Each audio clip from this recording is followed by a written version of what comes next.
Video में पढ़ेंगे हम लोग फीमर बोन एनाटॉमी है। फीमर बोन क्या होता है, क्या इसके पार्ट होते हैं, क्या काम होता है हमारा, क्या लैंडमार्क होता है, क्या हमारा क्लिनिकल इंपॉर्टेंस होते हैं, है ना। इसके बारे में हम जानेंगे कि हमारा फीमर बोन होता क्या है। सबसे पहले जान लें कि हमारा फीमर बोन क्या होता है। ह्यूमन बॉडी का सबसे लॉन्गेस्ट बोन होता है ना, सबसे लॉन्गेस्ट और स्ट्रॉन्गेस्ट, मतलब मजबूत और लंबी हड्डी होता है ना, जो हमारे ह्यूमन बॉडी में सबसे बड़ी हड्डी होती है। उसका क्या नाम होता है, फीमर होता है ना।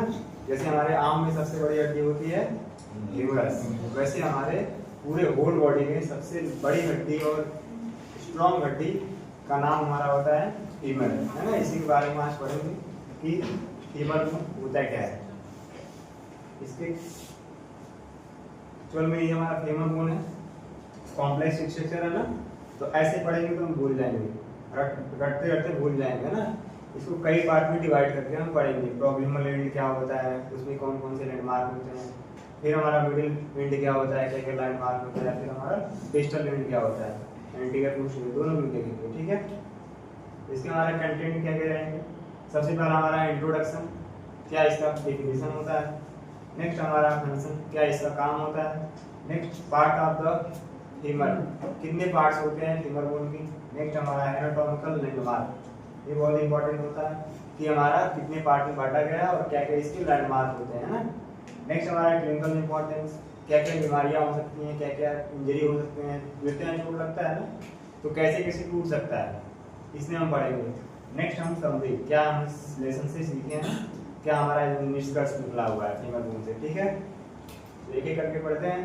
पहला हमारा इंट्रोडक्शन है। इंट्रोडक्शन क्या होता है, the femur is the longest and strongest bone of the human body. सबसे लंबी और मजबूत हड्डी का नाम क्या है, फीमर है, जो हमारे थाई बोन में, थाई में, बॉडी के थाई में प्रेजेंट होता है ना। नेक्स्ट हमारा located in the thigh region, लिखा है ना थाई रीजन, तो हमारा थाई जांग को बोलते हैं, उसी में क्या होता है, लोकेट होता है। Connect with the hip and knee joint, ये दो ज्वाइंट से मिलकर बना होता है। प्रॉक्सिमल में हमारा हिप ज्वाइंट होता है, जो बाल एंड सॉकेट ज्वाइंट कहलाता है, और डिस्टल में हमारा होता है नी ज्वाइंट, जो हमारा साइनोवियल ज्वाइंट कहलाता है, ठीक है। साइनोवियल ज्वाइंट का काम होता है एक्सटेंशन करना, फ्लेक्शन करना, रोटेशन नहीं कर पाता है। लेकिन जो हिप ज्वाइंट होता है वो क्या होता है, एक्सटेंशन भी होता है, फ्लेक्शन भी होता है, रोटेशन भी होता है ना। क्योंकि हमारा क्या होता है, बाल एंड सॉकेट, बाल और क्या होता है, बाल मतलब घूमने वाला, चारों तरफ घूम जाता है, लेकिन साइनोवियल ज्वाइंट बस हिंज ज्वाइंट की तरह काम करता है, हिल जाएगा और टूट जाएगा, ठीक है। नेक्स्ट हमारा है support, support body weight during the standing, walking and running. जब हम दौड़ते हैं, खड़े होते हैं, भागते हैं, है ना, तो पूरा बॉडी का वेट कहाँ जाता है, लोअर लिम्ब के बोन के। तो लोअर लिम्ब के बोन का ओरिजिन कहाँ से हुआ है, तो हमारा फीमर बोन से हुआ है। तो अगर फीमर बोन हटा दिया जाए तो हमारा नीचे का जितना भी बोन है, टिबिया, फिबुला, टर्सल, मेटाटार्सल, कोई काम की नहीं रहेंगे, है ना। तो सब किसके ऊपर टिका हुआ है, तो हमारा फीमर बोन के ऊपर टिका हुआ है। नेक्स्ट हमारा फंक्शन है, क्या इनके काम होते हैं रियल लाइफ में। तो पहला हमारा सपोर्ट बॉडी वेट, पूरी बॉडी का करता है, सपोर्ट करता है। कभी कभी क्या होता है, फीमर में फ्रैक्चर हो जाते हैं तो हमारा चलना फिरना मुश्किल हो जाता है, चल फिर नहीं पाते हैं, है ना, बेड रेस्ट हो जाता है हमारा। फिर हमारा प्रोवाइड अटैचमेंट ऑफ मसल्स, जो हमारे मसल्स होते हैं थाई में, हमारा सार्टोरिस होता है ना, ये सब मसल्स किसके वजह से अटैच होते हैं, हमारा फीमर बोन से अटैच होते हैं। नेक्स्ट हमारा assisting movement of the lower limb, जो हमारा पैर है ये मूवमेंट कराने में किसका हेल्प होता है, फीमर बोन का होता है ना। अगर हम चल रहे हैं, भाग रहे हैं, दौड़ रहे हैं, है ना, तो किसकी वजह से हो रहा है, फुटबॉल खेल रहे हैं, ये सब किसकी वजह से हो रहा है, फीमर बोन की वजह से हो रहा है। फिर protect major blood vessels and nerve, ये बहुत इंपॉर्टेंट है।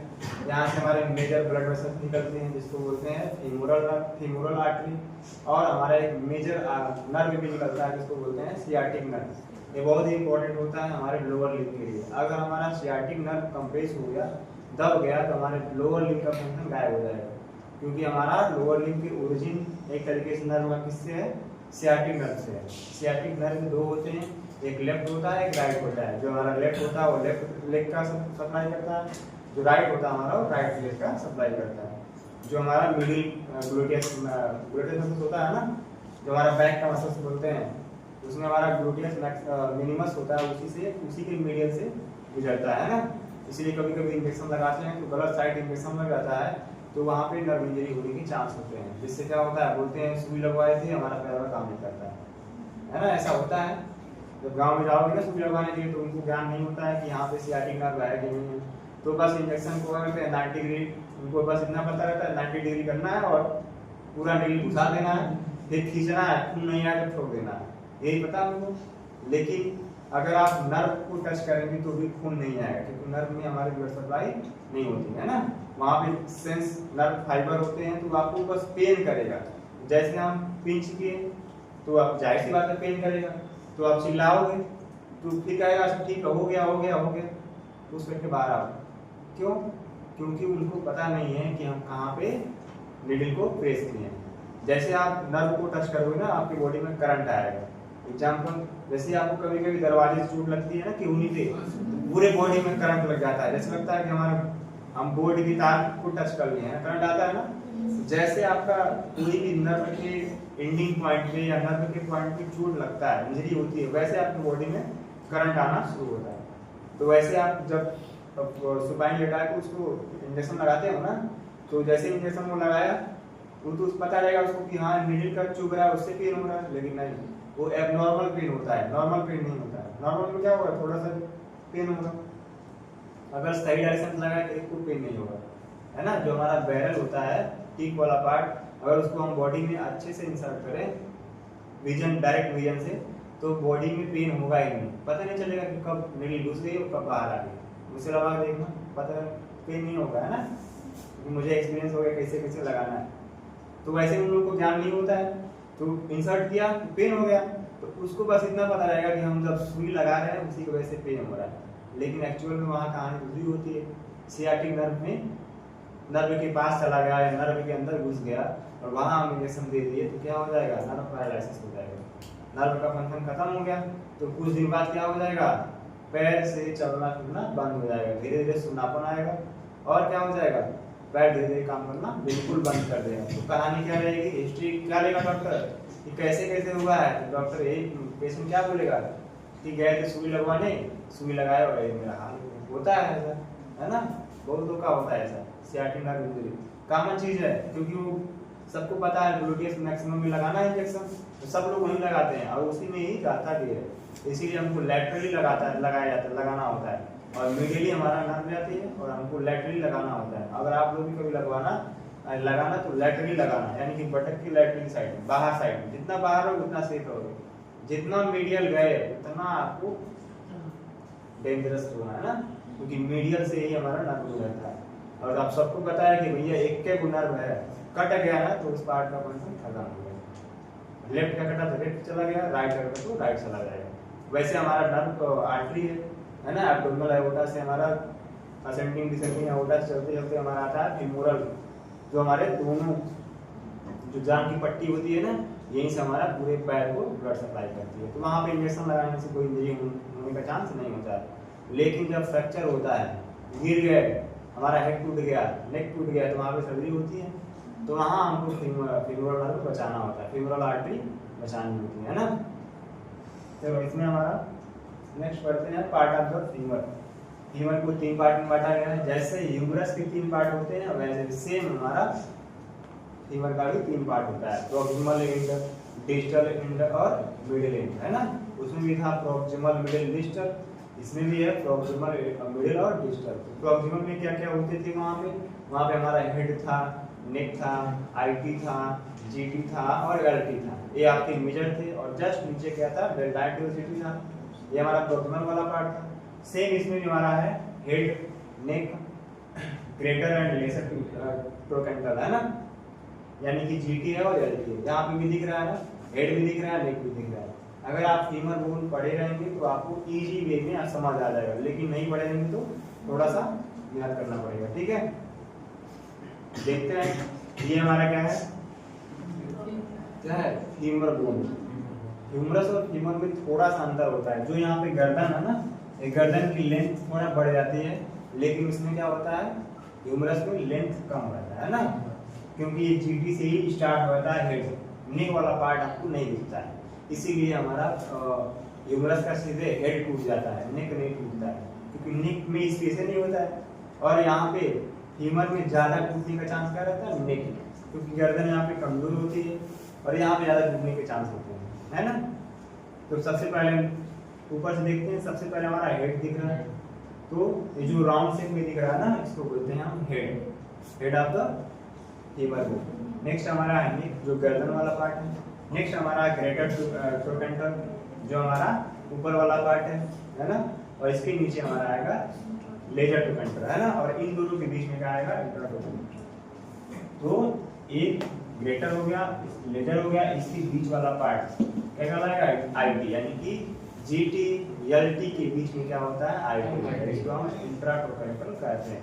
सेम एनाटॉमी आपको इसमें मिलेगा, ह्यूमरस में मिलेगा, बस अंतर क्या रहेगा, जो नेक का पोर्शन है यहाँ पे लेंथ ज्यादा है और वहाँ पे लेंथ क्या रहेगा, कम रहेगा, है ना। तो आप एक बोन याद करोगे तो दोनों बोन आपको आसानी से याद हो जाएगा। वो भी लॉन्ग बोन है लेकिन किसका, फोरआर्म का, ये भी लॉन्ग बोन है लेकिन किसका, होल बॉडी का, है ना। तो यहाँ पे कोई डाउट है किसी को? सबसे पहला हमारा क्या है, हेड है, फिर हमारा नेक है, फिर जीटी है, फिर एलटी है और आईटी है। ये आपका मेजर नेम है। ज्यादा टूटने का चांस क्या होता है, नेक टूट जाएगा, हेड टूट जाएगा, या हमारा जीटी या एलटी टूट जाएगा, या हमारा आईटी टूट जाएगा। जैसे गिरे कहीं ना कहीं, या तो हमारा एलटी टूट जाएगा, या हमारा आईटी, या हमारा जीटी, यही टूटने के चांस ज्यादा होते हैं, है ना। क्यों? क्योंकि हमारा यहाँ से ऊपर वाला पार्ट कौन सा कहलाता है, ईपीफाइसिस, और ईपीफाइसिस में किस टाइप के बोन होते हैं, टाइपलस बोन होते हैं, है ना, हार्ड बोन नहीं होते हैं। अगर हार्ड बोन होता तो ज्वाइंट बनने के चांस ज्यादा है ना। तो हमारे एक तरीके से सॉफ्ट बोन होते हैं, इसीलिए टूटने के चांस ज्यादा होते हैं, ठीक है। नेक्स्ट हमारा है सॉफ्ट या बॉडी, जो हमारा बॉडी वाला पार्ट होता है, सॉफ्ट वाला पार्ट, यानी कि एलडी के नीचे वाला जो पार्ट होता है उसको बोलते हैं सॉफ्ट ऑफ फीमर, है ना। इसको बॉडी ऑफ फीमर बोलते हैं। इसमें हमारा लॉन्ग सिलेंड्रिकल शेप, सिलेंडर कैसा होता है, लंबवत होता है ना, वैसे हमारा फीमर बोन भी क्या होता है, लॉन्ग सिलेंड्रिकल शेप होता है ना, लंबा सा होता है। फिर हमारा स्लाइटली कर्व, थोड़ा सा क्या होता है, कर्व होता है ना फीमर में, और ये उसमें ह्यूमरस में भी थोड़ा सा क्या होता है, स्ट्रेट होता है। फिर head line aspera wrist for muscles attachment, ये जो लाइन बने होते हैं ना, आप लिखा है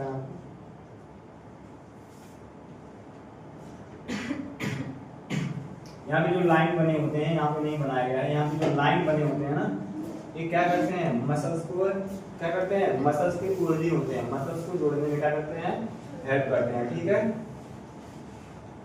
नेक्स्ट हमारा लोअर एंड या डिस्टल एंड, है ना, जिसको हम लोअर एंड बोलेगा, डिस्टल एंड बोलेगा। उसमें क्या होते हैं, हमारे मीडियल एंड लैटरल कोंडाइल होते हैं, और वहां पे भी क्या था, लैटरल और मीडियल ईपी कोंडाइल था कि नहीं था।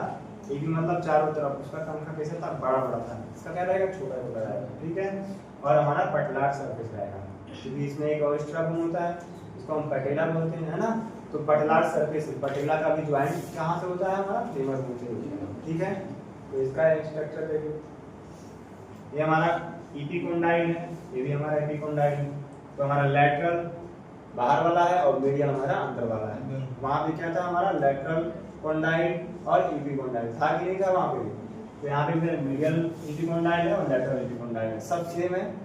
यहाँ पे हमारा क्या था, ओलेकुलर फोसा था, तो यहाँ पे क्या है, इंट्राकोंडाइल फोसा है, ये भी फोसा है, वो भी क्या था, फोसा था, लेकिन वहां पे क्या था, ओलेकुलर फोसा था। और ओलेकुलर किसका पार्ट है, तो हमारा अल्ना वाला पार्ट है ना, अल्ना जाके वहीं पे फिक्स होता है। तो वैसे हमारा है क्या फिक्स होगा, यहाँ पे टीबिया, नीचे वाला पार्ट क्या है, टीबिया, टीबिया का यहाँ पे फोसा आके यहाँ पे फिक्स होगा, जिससे हमारा मूवमेंट करना धीरे धीरे चालू कर देगा, ठीक है ना। तो यहाँ पे क्या है, इंट्राकोंडाइल फोसा, फोसा मतलब होता है खाली जगह, यहीं पे हमारा ज्वाइंट फिक्स होने के चांस होते हैं ना। तो हमारा ईपीकोंडाइल, लैटरल और मीडियल जान गए, और ईपी मतलब ऊपर वाला और नीचे वाला क्या कहलाएगा, कोंडाइल कहलाएगा, है ना। तो कोंडाइल के ऊपर वाला पार्ट क्या कहलाता है, ईपी। ईपी मतलब ऊपर वाला होता है, चारों तरफ होता है ना। तो कोंडाइल, मीडियल कोंडाइल या लैटरल कोंडाइल, और जस्ट इसके ऊपर वाला पार्ट क्या कहलाएगा, मीडियल इपिकोंडाइल, और उस साइड लेटरल है तो लेटरल इपिकोंडाइल। ठीक है, एक नाम एक्स्ट्रा है, वो भी एक्स्ट्रा नहीं है, बस नाम चेंज है। वहां पे भी फोसा था, यहाँ भी फोसा है ना, लेकिन नाम क्या हो गया इंट्राकोंडाइल, और वहां पे क्या था ओलिकोंडाइल। ठीक है, ये हमारा एनाटॉमिकल लैंडमार्क क्या होते हैं इसके बारे में पढ़ेंगे। तो हमारा हेड कहाँ होता है, फिर हमारा नेक क्या होता है, जीडी क्या होता है, एलटी क्या होता है, हमारे कोंडाइल वगैरह क्या क्या काम करते हैं ना, कहाँ कहाँ अटैच होते हैं। तो सबसे पहले हमारा हेड क्या होता है, articulate with the acetabulum hip bone.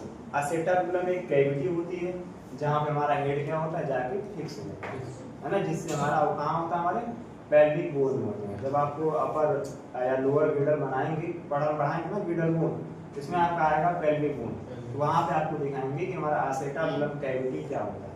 असेटाबुलम cavity एक गड्ढा होता है ना, वहाँ पे हमारा सॉकेट बने होते हैं, सॉकेट वहीं पे जाके हमारा बॉल यानी कि हेड क्या होता है फिक्स हो जाता है, जिससे हमारा पैर रोटेट करता है, एक्सटेंड करता है, फ्लेक्स करता है ना। तो हमारा हेड कहाँ अटैच होता है, तो असेटाबुलम कैविटी जाके अटैच होता है। नेक्स्ट नेक हमारा क्या होता है, कनेक्ट होता है किससे सॉफ्ट और हेड से। बीच वाला पार्ट जैसे गर्दन हमारा बॉडी से अटैच है और हेड से अटैच है, वैसे यहाँ पे भी ऊपर वाला पार्ट हेड था, नीचे वाला पार्ट सॉफ्ट था, तो इन दोनों के बीच में क्या है नेक है। फिर हमारा जीटी है, ग्रेटर ट्रोकेंटर, ये दोनों मसल्स में जितना भी जीटी है एलटी है ट्रोकेंटर होते हैं ना, सब मसल्स को जोड़ने में हेल्प करते हैं। कि मसल्स डायरेक्ट बोन पे अटैच नहीं होगा, तो कोई ना कोई कंखा चाहिए ना, पेड़ पर चढ़ने के लिए आपको कोई ना कोई कंखा चाहिए ना, जैसे पैर रख के चढ़ सको, वैसे यहाँ पे कोंडाइल भी ट्रोकेंटर भी बने होते हैं, नॉच बने होते हैं, जिससे हमारा मसल्स आसानी से क्या होता है फिक्स हो जाता है। ठीक है, नेक्स्ट हमारा एलटी है, इसमें भी हमारा मसल जोड़ने में हेल्प करता है। नेक्स्ट हमारा कोंडाइल है, कोंडाइल जैसे हमारा उसमें था फीमर में, वहाँ पे भी कोंडाइल क्या कर रहे थे, हमारा एल्बो जॉइंट बना रहे थे, तो यहाँ पे भी कोंडाइल क्या करेंगे, जस्ट नीचे कौन सा बोन है टिबिया फिबुला है, तो हमारा कौन सा जॉइंट बनाएगा, नी जॉइंट बनाएगा। नी जॉइंट किस टाइप का जॉइंट हमारा है, तो साइनोवियल जॉइंट है, और एल्बो जॉइंट किस टाइप का जॉइंट है, हिंज जॉइंट है ना। हिंज मतलब कब्जा, जानते हो कब्जा दरवाजे में, तो क्या होता है बस अंदर जा सकता है और बाहर आ सकता है, हो सकता है ना। और वैसे हमारा साइनोवियल जॉइंट, इसमें क्या होता है थोड़ा बड़ा रोटेशन भी हो सकता है, लेकिन बाल एंड सॉकेट जॉइंट में क्या होता है चारों तरफ घूम जाता है ना। नेक्स्ट हमारा क्लिनिकल इंपॉर्टेंस क्या क्या, इसमें हमारा इंजरी देखने को मिल सकता है, क्या क्या हमको दिक्कत देखने को मिल सकता है प्रैक्टिकली, क्या क्या हम कैसे कैसे मरीज आ सकते हैं ना। पहला हमारा फ्रैक्चर नेक ऑफ फीमर, जो हमारा फीमर बोन है उसका नेक कैसे कैसे फ्रैक्चर हो जाता है। तो हमारा जो कॉमन इंटीरियरली ऑस्टियोपोरोसिस, ऑस्टियोपोरोसिस एक ऐसी बीमारी है इसमें क्या होता है बोन वीक हो जाता है, कमजोर हो जाता है ना। ये आपकी एज पे डिपेंड करता है, धीरे धीरे आपका एज डाउन होगा ना, यानी कि एज बढ़ेगा तो आपका हेल्थ का जो स्टेटस है क्या हो जाएगा डाउन हो जाएगा। तो उसमें एक बोन की बीमारी होती है, उसको बोलते हैं ऑस्टियोपोरोसिस, बोन वीक हो जाता है, कमजोर हो जाता है ना, कैल्शियम की मात्रा कम हो जाती है, तो इसमें ज़्यादा टूटने के चांस होता है। तो क्या होता है अगर बूढ़े लोग होते हैं नल पे गए पानी देने गिर जाते हैं तो वहीं आपका नेक टूट जाता है बूढ़े लोग में। लेकिन एडल्ट में क्या होता है आरडी होता है, यानी कि रोड ट्रैफिक एक्सीडेंट हो गया, ट्रामा हो गया, छत से गिर गए, तो ऐसे इंजरी में क्या होता है टूटता है। लेकिन ऑस्टियोपोरोसिस में क्या होगा, आप पानी लेने गए, बाथरूम में गए, घर में ही किसी को दौड़ रहे हो, भाग रहे हो, गिर गए, तो वहाँ टूटने के चांस होता है ज़्यादा, है ना। तो देखो ये हमारा हेड है, ये हमारा जीटी है, एलटी है, आईटी है ना फीमर का, यही हमारा नेक वाला पार्ट, गर्दन वाला पार्ट है ना।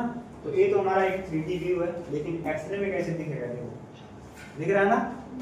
एक्सरे में क्या हो रहा है, एक्सरे ऐसे ही होता भी है, आपको देखना पड़ेगा क्या टूटा हुआ है। गोला वाला पार्ट क्या कहलाएगा, हेड कहलाएगा, और जो चक्री बना हुआ है यहाँ से यहाँ तक सी शेप में, यही आपका क्या है असेटाबुलम कैविटी है। तो कभी कभी क्या होता है जितने खिलाड़ी होते हैं दौड़ते भागते हैं तो क्या होता है इस कैविटी से हेड बाहर चला जाता है, तो क्या कहेंगे उसको हेड डिसलोकेशन, है ना, फीमर हेड डिसलोकेशन। डिसलोकेशन मतलब क्या होता है गलत जगह पे चले जाते, लोकेशन मतलब सही जगह होता है, राइट डायरेक्शन होता है, लेकिन डिसलोकेशन मतलब गलत डायरेक्शन में चला गया, तो एक जो हमारा हेड है वो बाहर चला जाता है ना। तो यहाँ पे हमको क्या पढ़ना है फ्रैक्चर ऑफ नेक फीमर, है ना।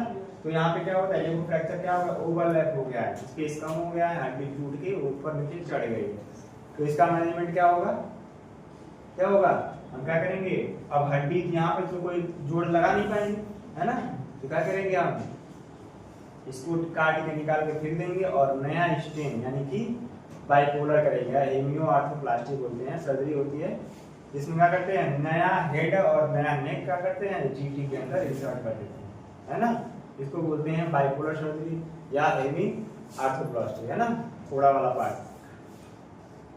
नेक्स्ट हमारा है एवास्कुलर नेक्रोसिस। नेक्रोसिस मतलब क्या होता है, सेल और टिश्यू का डेड होना, पता है ना, नेक्रोसिस मतलब क्या होता है, सेल टिश्यू का डेड हो जाना। और सबको पता है सेल और टिश्यू कैसे डेड होंगे, जब उनको खाना पानी नहीं मिलेगा। अब खाना पानी कहाँ से मिलता है, ब्लड से मिलता है ना, क्योंकि ब्लड में क्या होता है, ऑक्सीजन होता है, मिनरल्स होते हैं, न्यूट्रिएंट्स होते हैं। तो अगर सेल और टिश्यू को ब्लड नहीं मिला तो क्या हो जाएगा, धीरे धीरे उस पार्ट का फंक्शन खत्म हो जाएगा और उस पार्ट का जो एरिया क्या कहलाएगा, नेक्रोसिस कहलाएगा ना। तो वैसे आपका एवास्कुलर नेक्रोसिस क्या होता है, लॉस ऑफ बोन, यानी कि हेड में क्या होता है, जो वैस्कुलरिटी है वो किसी कारण बस, जैसे चोट लग गया, इंजरी हो गई तो क्या होता है, बोन टूटता है तो खून नहीं निकलता है ना। तो क्या होता है, अगर मान लो हमारा फ्रैक्चर हो गया तो यहाँ पे जो ब्लड वेसल्स हैं वो भी रप्चर होंगे ना। तो जैसे रप्चर हो गया, अगर हम ज़्यादा दिन तक ऑपरेशन नहीं करवाएं तो क्या हो जाएगा, हमारा एवास्कुलर नेक्रोसिस हो जाएगा, है ना। या हम करा भी दिए, वहाँ पे हमारा प्रॉपर ब्लड सप्लाई नहीं पहुंचा तो हमारा फीमर बोन के क्या हो जाएंगे, नेक्रोसिस हो जाएंगे, है ना, उसका हेड या नेक या उस पार्ट के फंक्शन धीरे धीरे गायब हो जाएंगे। क्योंकि हमको बॉडी के लिए, बॉडी को जो सेल और टिश्यू है उनको क्या चाहिए, ऑक्सीजन चाहिए, ऑक्सीजन मिलना चाहिए किसी भी हाल में, है ना। अगर नहीं मिला तो देखो सूख जाएगा, मिलेगा तो हरा भरा रहेगा, ठीक है। नेक्स्ट हमारा femur short fracture due to the trauma या एक्सीडेंट। जब गिरते हैं, भागते हैं तो गिर जाते हैं ना, बाइक से गिर गए, लड़ गए, तो वहाँ पे क्या होते हैं, ऐसे दिखते हो फ्रैक्चर दिखता है ना, कभी ऐसा टूटेगा तो कभी ऐसा टूटेगा, कहीं टरके के नीचे चला गए तो ऐसे हाल आ जाएगा, है ना। कहीं सामने से बोलेरो वाला मार दिया तो क्या होगा। तो ये फ्रैक्चर पे डिपेंड करता है कि किस टाइप का फ्रैक्चर है, उस टाइप के ही मैनेजमेंट होते हैं, ठीक है। तो हमारा क्या है, कंप्लीट फ्रैक्चर है, ये भी हमारा कंप्लीट फ्रैक्चर है। ये हमारा कंपाउंड फ्रैक्चर है। कंपाउंड मतलब क्या होता है, मल्टीपल फ्रैक्चर, दिख रहा है ना, ये वो यहाँ टूटा है, ये वो यहाँ टूटा है, वो यहाँ टूटा है, यहाँ हट गया कितना बुरी तरीके से, तो इसका भी मैनेजमेंट होता है ना। इसको हम लगा देंगे एक्सटर्नल फिक्सेशन, जिससे क्या होगा, बोन धीरे धीरे जुड़ेगा, बाद में नीलिंग करेंगे, है ना। इसमें भी हम वही लगाएंगे एक्सटर्नल फिक्सेशन, जिससे क्या होगा, बाहर से रॉड लगा के फिक्स कर देंगे और धीरे धीरे क्या हो जाएगा, हील करता जाएगा। बाद में क्या करेंगे, उसका मैनेजमेंट करेंगे। टेम्परेरी पहले करते हैं, परमानेंट तुरंत नहीं हो पाएगा इसका, है ना।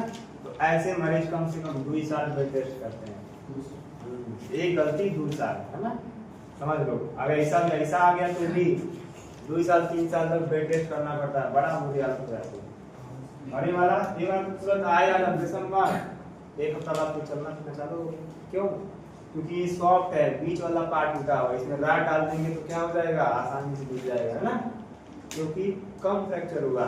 और ऐसे रहेगा तो, क्योंकि हमारा जो चलने की प्रॉपर शक्ति है कौन देता है, फीमर ही देता है ना। खड़े होते हैं तो सबसे पहले दर्द क्या होता है, जांघ में आपके दर्द होते हैं नहीं होते हैं, खड़े खड़े लगता है जांघ दर्द करने, है ना। तो इसमें हमारा सारा लोड कौन लेता है, फीमर लेता है। अगर फीमर इंजरी हो गया तो हमारा चलना फिरना मुश्किल हो जाता है, समझ गए ना। तो हमारे सॉफ्ट होते हैं, ये हमारा टूटा हुआ है, यही हमारा सॉफ्ट कहलाता है, यहाँ से यहाँ तक, ठीक है ना। तो हमारा सॉफ्ट फ्रैक्चर देख लीजिए। नेक्स्ट हमारा आएगा हिप रिप्लेसमेंट सर्जरी, इसको बोलते हैं THR। T मतलब होता है टोटल, H मतलब होता है हिप और R मतलब होता है रिप्लेसमेंट। एक सर्जरी होती है जब बुढ़ापे में या ऐसी कोई फ्रैक्चर हो गए हैं जिसमें हमारा हेड और नेक सब गायब हो गया है, क्रश इंजरी हो गई है और एसिटाबुलम कैविटी भी खराब हो गई है, वहाँ पे क्या करते हैं डॉक्टर, एक ही रिवाइज करते हैं, क्या करते हैं, बोलते हैं नया हमारा कुल्ला लगा देंगे, है ना, नया कुल्ला लगाना पड़ेगा। तो क्या करते हैं, अब देखो ये हमारा ऑस्टियोपोरोसिस हो गया है, ऑस्टियोआर्थराइटिस हो गया है, यानी कि बीमारी हो गई बोन में ना। तो क्या है, मूव कर पाएगा, बोलो, मूर्छा लग जाएगा। मान लो तुम्हारा एक नट बोल्ट है, एक सिंपल है, एक मूर्छा लग गया है, कस चूड़ी चढ़ा पाओगे, चेंज करना पड़ेगा ना। सेम वैसे यहाँ पे भी मूर्छा खा गया एक तरीके से आपको, है ना। किसके वजह से होता है, ऑस्टियोआर्थराइटिस हो गया है, ऑस्टियोपोरोसिस हो गया। एज पे भी डिपेंड करता है। बूढ़े लोग में क्या होता है, गठिया बीमारी आती है ना, इसको बोलते हैं ऑस्टियोआर्थराइटिस। वो हमारा कोई कॉज नहीं होता है, किसी वजह से हो जाता है। बहुत सारे कॉज होते हैं, रिस्क फैक्टर होते हैं, हाइट हो तो भी हो सकता है, ऑटोइम्यून डिसऑर्डर होता है, आपके एज पे भी डिपेंड करता है ना। खान पान रहन सहन पे सब डिपेंड करता है कि हमारा जो बोन है उसका हेल्थ कैसा है ना। अगर हमारे बोन में प्रॉपर तरीके से कैल्शियम है, ब्लड सप्लाई अच्छे से हो रही है तो कोई बीमारी नहीं होगी। लेकिन अगर धीरे धीरे कम होता गया तो हमारा बीमारी होना निश्चित है। तो बीमारी कैसे कैसे देखेंगे, ऑस्टियोआर्थराइटिस दिखेगा, है ना, नेक्रोसिस दिख जाएगा। इसमें क्या हो जाएगा, हमारा हेड और असेटाबुलम कैविटी के बीच में स्पेस कम हो जाएगा। और क्या हो जाएगा, जब हम चलेंगे तो खट खट की आवाज आएगी, आता है ना, जैसे घुटने में खट खट की बोलते हैं डॉक्टर साहब, घुटनों में फुट फुट की आवाज आता है ना। तो डॉक्टर क्या समझ आते हैं कि चलो ठीक है घुटना बदलना पड़ेगा, है ना। वैसे जब हम चलते हैं तो बोलते हैं अरे बहुत करकता है ना, चल घंटा ऐसे सीधा ना होता तो मुड़त ना, बहुत बोलते हैं ना ऐसा, बूढ़े लोग में होता है।